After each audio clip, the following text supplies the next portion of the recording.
And welcome into Poke the Bear episode 108. I'm Evan Marinofsky. That is Conor Ryan. Conor, what is up? Evan, I'm doing well. How you doing? Doing great. Doing great. Happy all the Bruins news for the summer has basically been dumped in a sense. It is out. We know it, except for the David Pastrnak extension, which we'll get to later in the episode. We have been together on this Wednesday morning, at least when we're recording this. Usually we record Thursdays, recording Wednesday instead. The Don Sweeney press conference. I was yelling at you from outside Warrior Ice Arena. It was quite the scene. I thought, we talked about this last week about the people, arguing out front of my house with my prospect rankings. I thought they followed me. I thought they knew I was over at Warrior. Someone was going to throw tomatoes at me. No, even worse. I look up and it's Evan Marinofsky. Give me a shout out. So I didn't know what was going on for a second there. I panicked, got a video of it just to document in case it was someone ready to assault me, but it was just you, Evan. Always got to be careful. Shout out. Yeah, of course. Yes. Head on a swivel. The fact that I didn't yell out, nobody beats that, is a real missed opportunity. I've been realizing as we were talking. I mean, that's how I would have known if it was like, I was in a safe spot. Like that's like almost a code word that we know it's someone, a friend of the pod, if someone gives a shout out like that.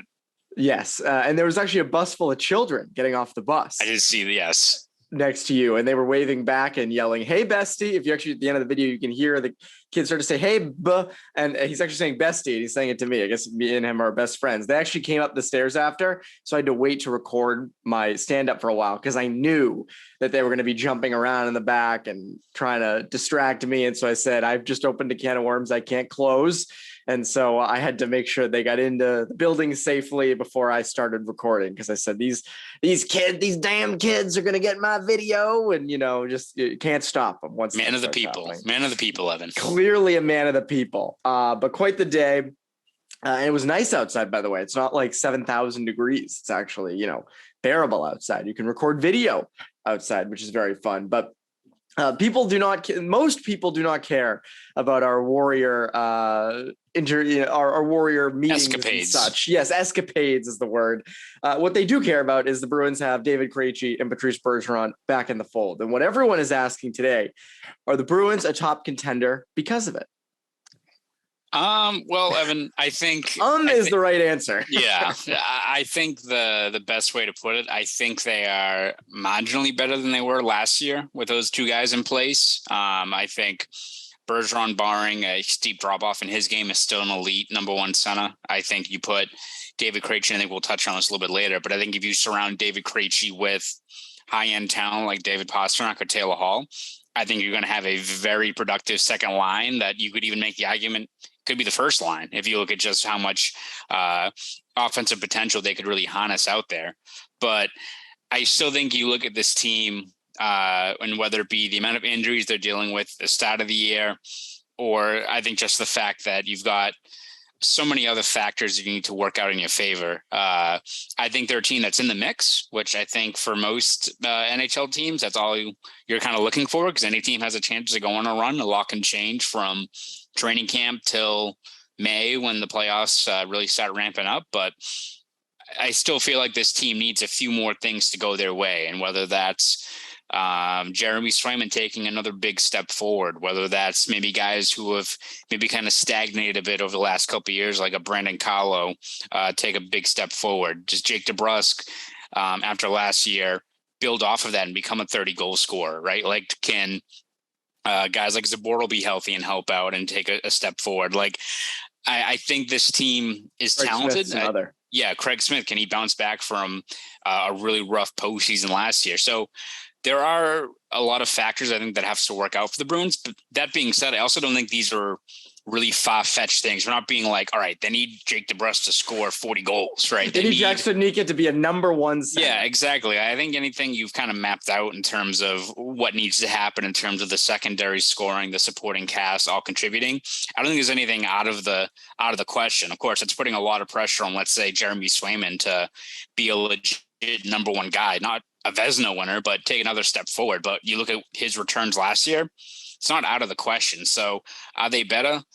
I think maybe just a little bit from last year. I think if you looked at that Carolina series, if you replace Erik Haula, who again was good, I won't say he wasn't, but replace him with David Krejci and put him in that role, you probably get past Carolina, and who knows how far you go from there. That's something we talked about, that if they got past Carolina, they easily could have gone to at least the Eastern Conference final, right? So, yeah, I think they are slightly better, but again, you still need a few more things to go your way, which is usually the case for every team, right? Like we could say that about Colorado last year, who before last year had never broken through. And it's like, all right, well, they need their goaltending to be healthy.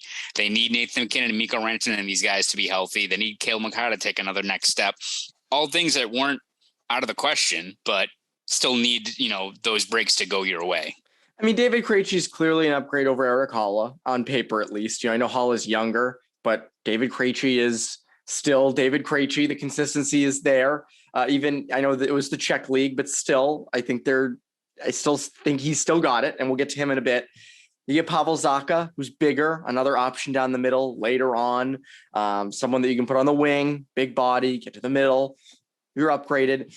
But I also look at all that and I go, I feel like we've been considering the Bruins with Bergeron and Krejci this entire offseason. Like when we talk about, and when we've talked in the past about where the Bruins are in the Atlantic Division and where they are in the East and in the terms of the NHL, I feel like we've included Bergeron and Krejci. This doesn't change. It's not, again, this is not like they went out and signed Nazem Kadri, or they went out and signed or traded for someone that we didn't anticipate.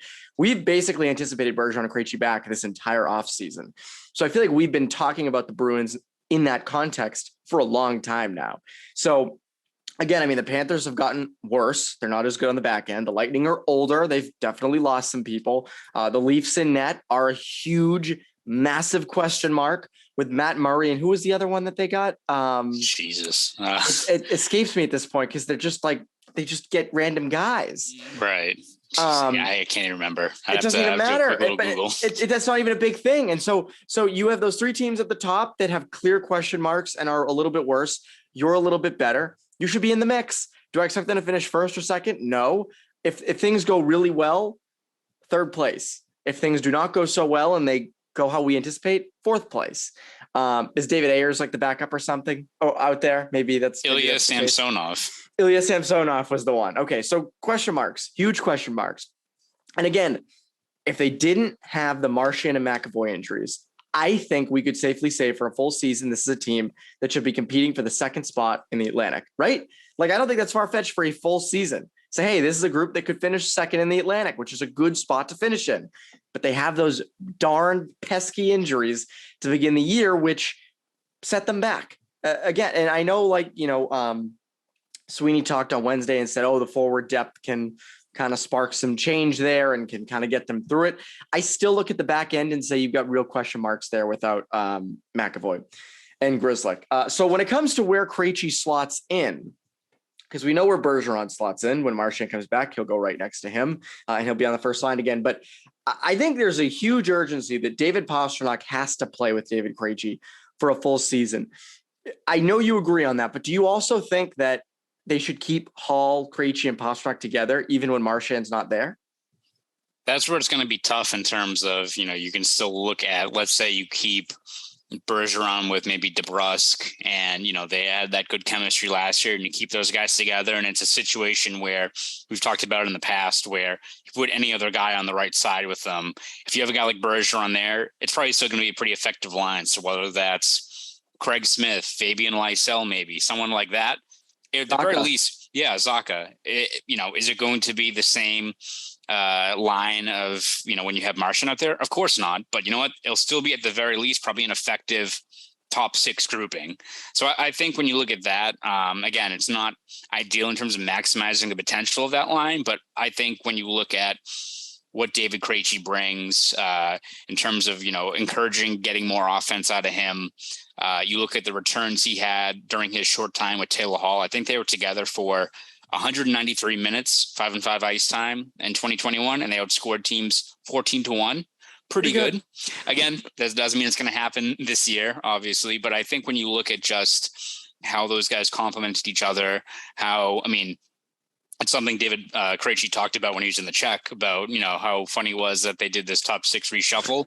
I think you can kind of put two and two together. And I don't think this is something that was like black and white of like David Krejci demanding in his terms for his 1-year deal that he wants to, he needs to play with David Pastrnak. But I think you can kind of put 2 and 2 together, right? Like when you look at just where he works or who he wants to play with. Krejci pretty much said that playing with Pastrnak in World Championships was another thing that encouraged him to want to come back to play with him. So I think when you look at that top 6 configuration at the start of the year, if I'm Jim Montgomery, I stick Hall and Pastrnak with Krejci, and at the very least, one, you get David Krejci rolling. You're probably going to pile on points in a hurry with that line together. And even if you have some growing pains or some lackluster production at the start with Bergeron and DeBrusk and Zacha or whoever, you have a pretty good safeguard in net, not net, and the other rest of your top 6 with those guys. Because at the very least, even if maybe Bergeron and those guys aren't operating at a high level in terms of tangible production, I'm going to make a really bold prediction here, Evan, but I think Hall, Krejci, Pastrnak, I think they're going to get their goals. No way. Yeah. That's a big bet you're making. I agree, though. I keep them together for a full year. Get a full year out of them. Like, establish a legit. You know that when Marchand comes back, Marchand, Bergeron, and either DeBrusk or whoever they put there, Lysell, you know that's going to be a good line. Let the second line cook. Another thing that's interesting about putting Krejci with Pastrnak, you're not just trying to keep David Krejci happy. There's a chance, and we talked with Don Sweeney on Wednesday about this, and he was asked about, would you be nervous if you start the season and David Pastrnak's not inked to an extension yet? And he said, no, it's totally could happen. I don't see that as a problem. So there's a chance they go into the season without an extension for David Pastrnak, right? The last thing you want on this team's list, right? There's injuries, there's old guys at 1 and 2. The last thing you want is a pissed off David Pastrnak heading into negotiations. I almost said notifications, into negotiations. That's a problem, right? You know that putting him with David Krejci will make him happy. Now, obviously, he would be happy with Patrice Bergeron. That's not the point. The point is, though, I think he wants to play with Krejci. I think ultimately that's who he wants to play with. And why not do that?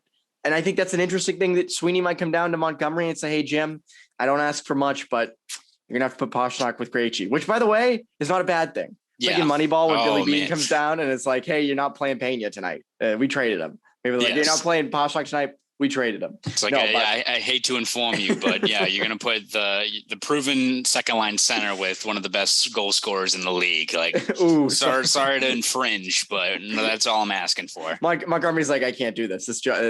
I can't be here. This is too controlling. But I think it's an interesting thing to watch. And again, obviously playing with Bergeron is still great, but I still think Pastrnak wants to play with Krejci given how hard he recruited him. And Bergeron did, by the way. Bergeron also did. Another interesting thing, by the way, that Sweeney mentioned on Wednesday was how once Bergeron agreed to come back, that was kind of like Krejci's thing. Like, all right, now I'm coming back too. Like, right. I think if Bergeron said I'm not coming back, I don't think Krejci would have. But Bergeron came back. Krejci did too. So Krejci's an interesting case. 36 years old, a year removed from the NHL. Was in the Czech League last year. I believe had 44 points in 51 games, or was it 46? It was something very close to a point per game pace. It was pretty solid. It was right around there. And then he was good in the Olympics. I think he had 4 points in like 3 games or something. Again, I'm trying to go off like hockey DB off the top of my head here, which is never a safe idea. But still a year removed. I think he's going to be very insulated if he is playing with Taylor Hall and David Pastrnak. But just going off Krejci alone, do you think he's still a top 6 player?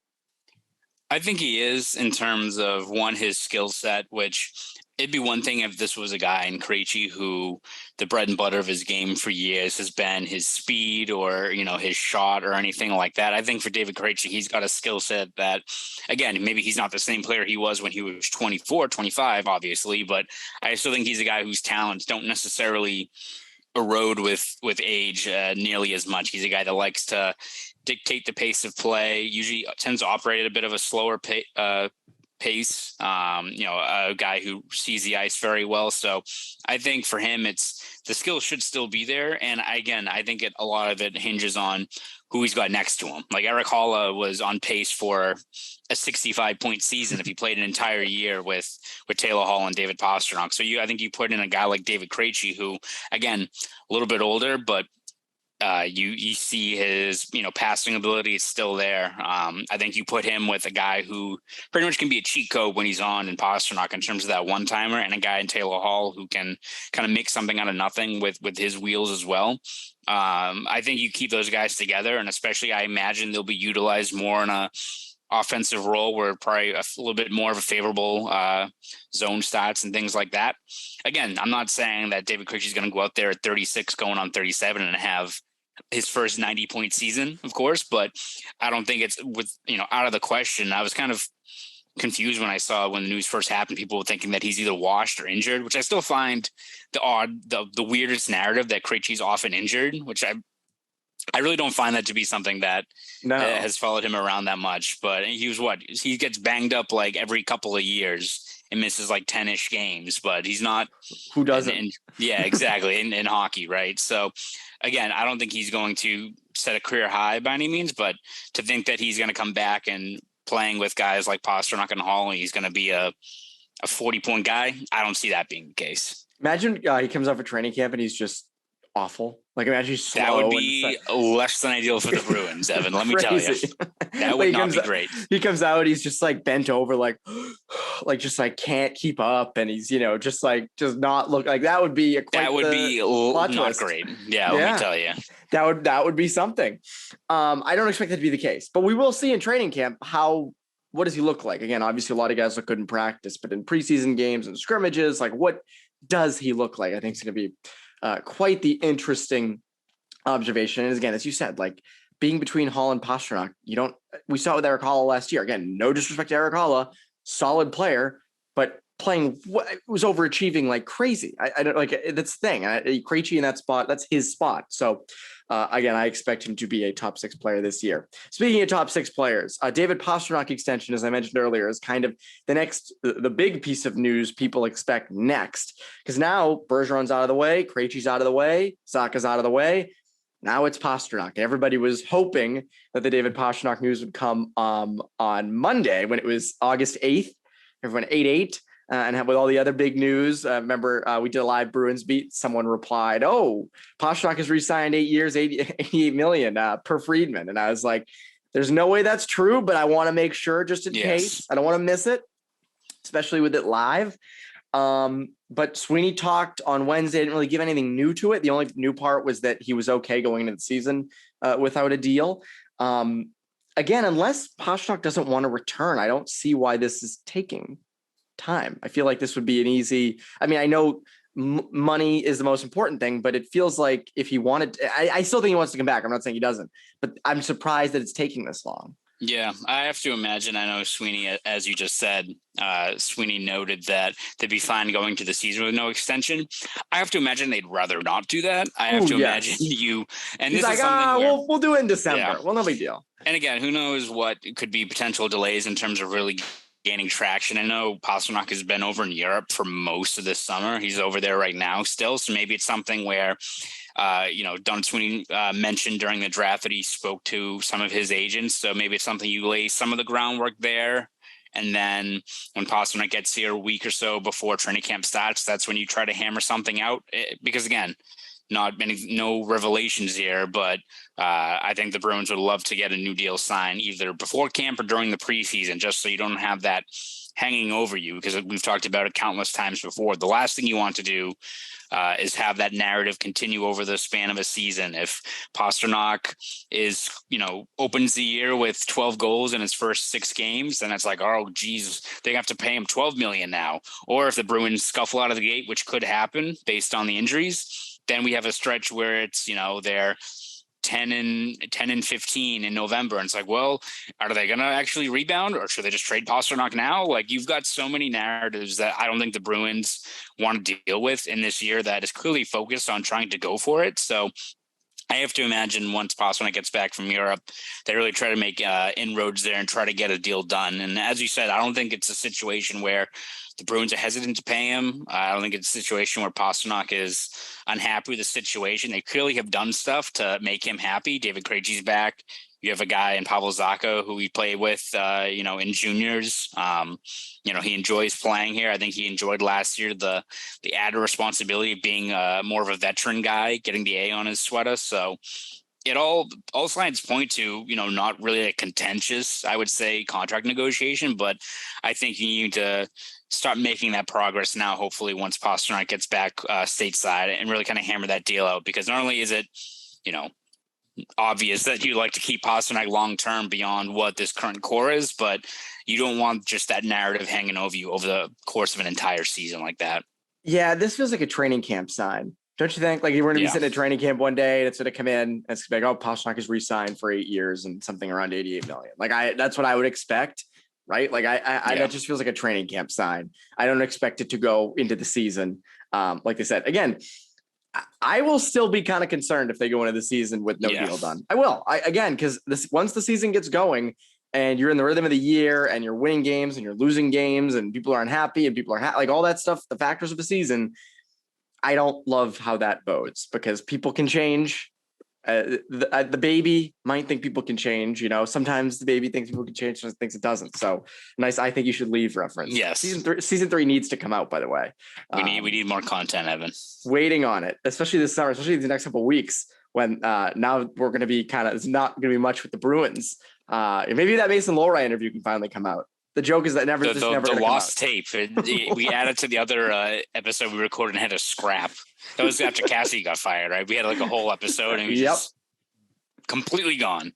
Someday we'll release all of them together and you can listen to them in the timely fashion that you would like to. Another piece of Bruins news, they signed Pavel Zacha 1 year, $3.5 million base. It's funny because I think we kind of expected some sort of multi-year deal, whether it be 2 or 3 years. It's only 1. And the risky part of this is if Pavel Zacha has a terrific year this year, right? Let's say Pavel Zacha puts up like 50 points, right? Like, that'd be a lot. And you're suddenly like, damn, he deserves some more money and longer term. And by the way, 1 year does not take away from the fact that he has been a tad inconsistent in the beginning years of his career. So giving a 4-year, $5 million deal to a guy like Zacha after a 50-point year would still be risky. Do you think it was a bad move to go with 1 year with him?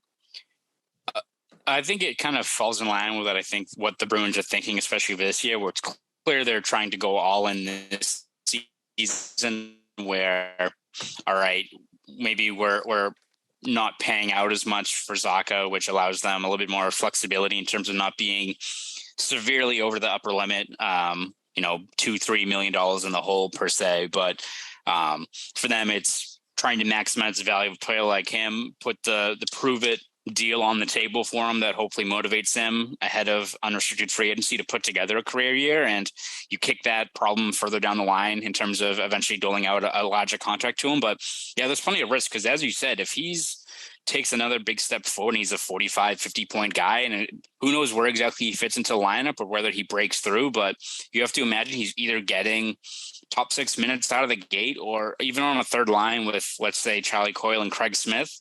The way he kind of plays and his skill set seems like it would translate pretty well to those guys. Not to say that they're going to be a revelation by any stretch of the imagination. They become the first line. Right. But you look at them all together and they all very well could put together a 40-point season. Those guys all have the caliber, in them, especially Smith and Coyle, have at least given you 40 points, 35, 40 points a year. So then you go into this upcoming season where, let's say you sign Pastrnak for even like below market value at $9.5 million. I think Ty Anderson kind of crunched the numbers here. If you have Pastrnak under contract for $9.5 million, you have Krejci and Bergeron's bonus overages going into next year, so that's $4.5 million. I think you're stuck at about $12 million in cap space with 5 forwards signed. Not great. Not exactly a whole lot to, especially in terms of not even knowing who you have down the middle at 1C and 2C, then having to then pay a guy like Zacha, $5 million, 5.25 if he has a really encouraging season. So it's definitely risky. It falls in line with what I think the Bruins are looking for just this year, looking through that lens. But again, we could be looking at this situation even in December, and let's say it's the middle of December and he's already got 28, 29 points, and he's on pace for a career year. And you're like, oh, kind of wish they had signed him then, but we'll see. Who knows? It could be another year where he kind of struggles, or he's the same 30-point guy that we've seen in years past, and he kind of stays within that market range. But time will tell, I guess. And I mean, again, I asked Sweeney about this on Wednesday, in a sense, like, do you view him as someone who can potentially be a top 6 center for you when Krejci and Bergeron are gone? And he said, basically, yes, that's what they view it. So he's going to ask to get paid like one.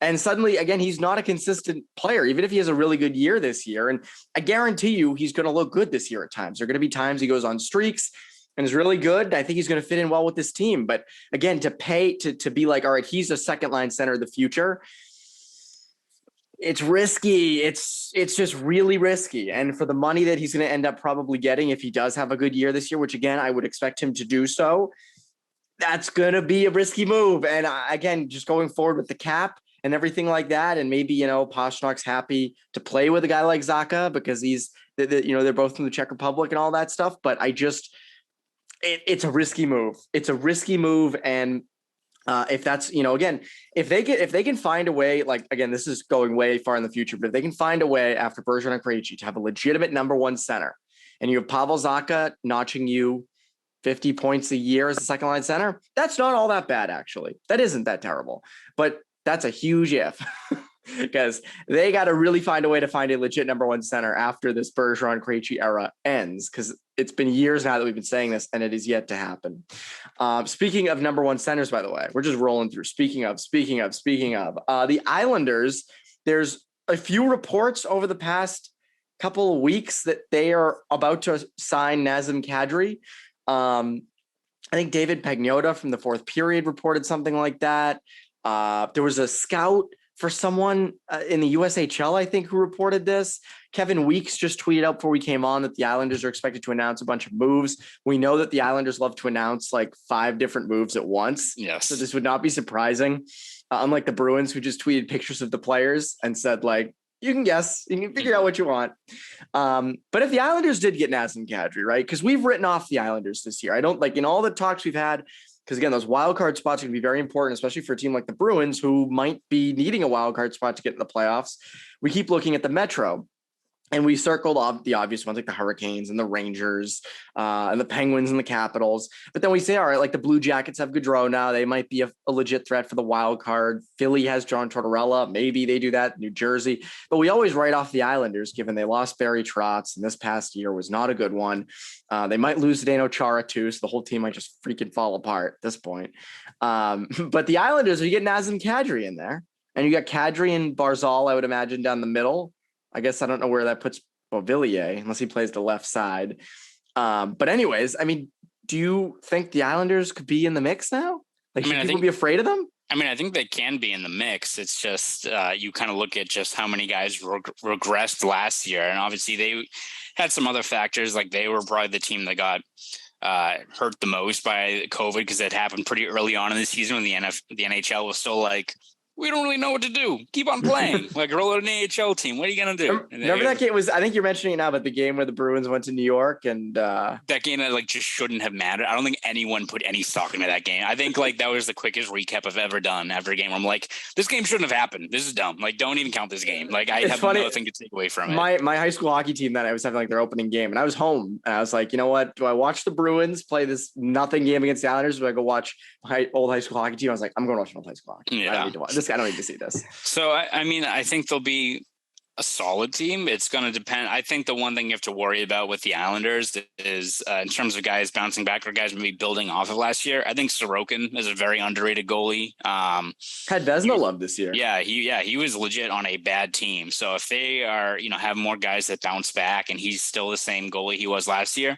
they could go on a run. Again, I think what you saw last year with a team like the Rangers, who all things considered, pretty flawed roster, but then Shesterkin went sicko mode and it didn't matter, yes. Right? Like, and that's not to say that all of a sudden Sorokin's going to have a .930 save percentage, but he has the talent within him. So more than anything, is it something you have to worry about in terms of them being in front of the Bruins in the wild card? I probably wouldn't say so in terms of just the overall talent, but it's just going to further complicate things. It's kind of the same as you look at like Ottawa and Detroit, where are they better than the Bruins? I don't think so, but it just makes the road that much tougher, where it's not like you don't really have another tomato can or a matchup that you can easily look at and be like, all right, they should get 2 points out of this. Like, even if Ottawa is still a step below them, they're still going to probably give the Bruins a run for their money in a lot of these games, right? It just makes it that much tougher when you look at, there's not a team like Arizona or any of these other punching bags that the Bruins can kind of rely on for points, especially early on in the season. I mean, there's Montreal, but that's not like much. That's one. Yeah, team. it's one team, right? Yeah, that's not great. So again, I don't think the Islanders are going to be in the playoffs next year. I think that the Kadri contract, I put them together, put his names together. The Nazem Kadri contract, if it is in fact 7 years, yikes. Good for Kadri for securing the bag. I never blame the player. Like, if someone's willing to do that, it's like the Krug contract we always said with here. Like, it just is not a good move for the Bruins, but I hope he gets paid every dollar he has earned, because he's earned a lot. Kadri's a guy who 7-year deal, good for him. But for the team, it's like 7 years and potentially that kind of money is a lot. That is a lot. So that's an Islanders team, by the way, that's hampered with a lot of weird contracts that are not exactly. It's an old team. It's a very old team, and they just got older if they did in fact sign Nazem Kadri. We're saying this as if those reports are true. So I expect something to come out in the next couple of days about that, because usually where there's smoke, there's fire. Anyways, Connor, what can the people look forward to from you over at PSJ? Yes, we'll continue, Evan, to break down the Bergeron and Krejci news. We'll look at depth charts. We'll look at all kind of the fallout from Monday's news dump. Again, I don't expect there's going to be a lot of new developments over the coming weeks, so we'll have plenty, though, to parse through in terms of this roster, bounce back candidates, guys who can kind of pull on the rope to help out this established core. All that stuff we'll dissect over at BSJ. So please subscribe at bostonsportsjournal.com. Want to follow me on Twitter? You can do that at ConorRyan_93. Go do all that. Poke the bear.